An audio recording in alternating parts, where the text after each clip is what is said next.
തിരുവനന്തപുരത്ത് സുധീർ കരമന ജയിച്ചു വരണമെന്നാണ് എന്റെ ആഗ്രഹം. പക്ഷെ ജയിക്കാൻ സാധ്യതയുള്ള സ്ഥാനാർത്ഥി തന്നെയാണ് സുധീർ. ജയിക്കില്ലേട്ടാ, സുധീരനെ പിള്ള നിർത്തിയെങ്കിൽ ജയിക്കരുത്.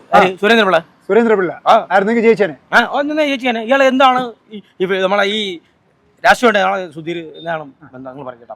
ഒരു ബന്ധവുമില്ല, രാഷ്ട്രീയമായിട്ട് യാതൊരു ബന്ധവുമില്ല. സുധീർ കരമന ജയിക്കത്തില്ല.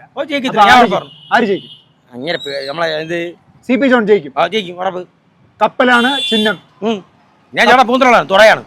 ഞാൻ തുറയാണ് താമസിക്കുന്നത്. ഉറപ്പാണ്. ജയിപ്പിച്ചെടുക്കും, ഞങ്ങൾ ജയിപ്പിച്ചെടുക്കും. ഇവിടെ ചേട്ടാ ഞാൻ പറഞ്ഞത് സുധീർ കരമന ജയിക്കണമെന്നാണ് എന്റെ ആഗ്രഹം. ഞാനൊരു LDF കാരനാണ്, ഉള്ള കാര്യം പറഞ്ഞത്. എനിക്ക് വേറെ കൊണ്ട് പറഞ്ഞു, ഞാൻ രണ്ട് ഇതേ പറയുള്ളൂ. ഒന്ന് പത്തനാപുരത്ത് KB ഗണേഷ് കുമാർ സാറും ഇവിടെ സുധീർ കരമന ജയിച്ചു വരണമെന്നുള്ള ആഗ്രഹമേ ഉള്ളൂ. എനിക്ക് വേറെ ഒരു പറയാം. ആഗ്രഹം അവിടെ നിൽക്കട്ടെ. പക്ഷേ ജയിക്കാൻ സാധ്യതയുള്ള രണ്ട് സീറ്റ് നമുക്ക് വിശ്വാസമുള്ളതെന്ന് പറഞ്ഞാൽ ഇവിടെ തിരുവനന്തപുരത്ത് ഒന്ന് സുധീർ കരമനയും പത്തനാപുരത്ത് ഗണേഷ് കുമാർ സാറും. ഈ രണ്ടിതേ ഉള്ളൂ. ജയിച്ചിരിക്കും, അതേ ഉള്ളൂ. ആ രണ്ട് ഉറപ്പാണ്. 100% നടക്കില്ല. നടക്കത്തില്ല. നമ്മളെ MLA ആന്റണി അറിയല്ലോ, അത് ആ മണ്ഡലത്തിലെ അതിന്റെ വീടിന്റെ തൊട്ടടുത്ത വ്യക്തിയാണ് ഞാൻ. 3 പേരും ജയിക്കണമെന്നാണ് എന്റെ. 3 പേരും ഒരുമിച്ച് ജയിക്കണം.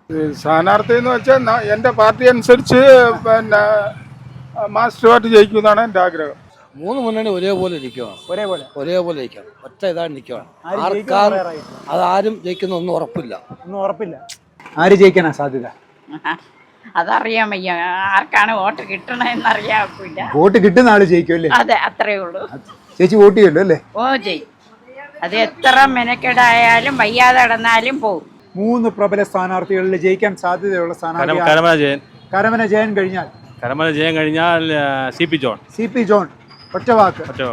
CP ജോൺ ജയിക്കും. ഉറപ്പാണ്. എന്തുകൊണ്ടെന്ന് പറഞ്ഞാൽ is A very good politician. ഒന്ന്. രണ്ടാമത്തെ അയാൾ പ്ലാനിങ് ബോർഡ് മെമ്പറൊക്കെ ആയിരുന്നപ്പോൾ നല്ലവണ്ണം എഫിഷ്യൻ ആയിരുന്നു.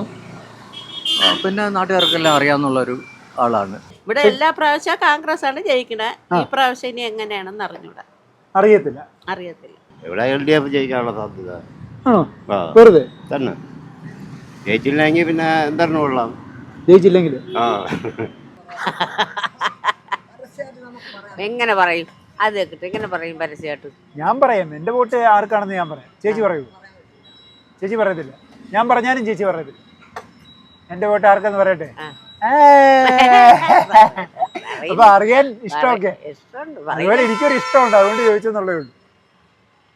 3 പേർക്കും ജയിക്കാനുള്ളൊരു സാധ്യത അങ്ങനെ പറയുന്നുണ്ട്. എന്നാലും 3 പോലെ ഒരേപോലെ മാർക്ക് കൊടുക്കാൻ പറ്റുന്നവരാണ്.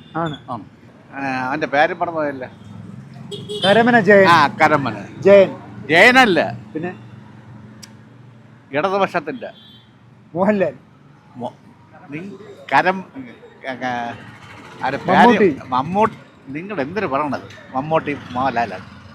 അവന്റെ പേര് ഞാൻ പറഞ്ഞത് കരമന ജനാർദ്ദന്റെ കരമന ജനാർദ്ദനൻ നായരുടെ മകൻ കരമന സുധീർ ജയിക്കും. ഇപ്പോഴത്തെ ഒരു സാഹചര്യത്തിൽ UDF ഒരു ചെറിയ ചാൻസ് കൂടിയിട്ടുണ്ടെന്നേ ഉണ്ടല്ലേ? ഭരണ തുടർച്ച ഉണ്ടാവുമോ? സാധ്യത കുറവാണ്. UDF വരും, ഉറപ്പായിട്ടും.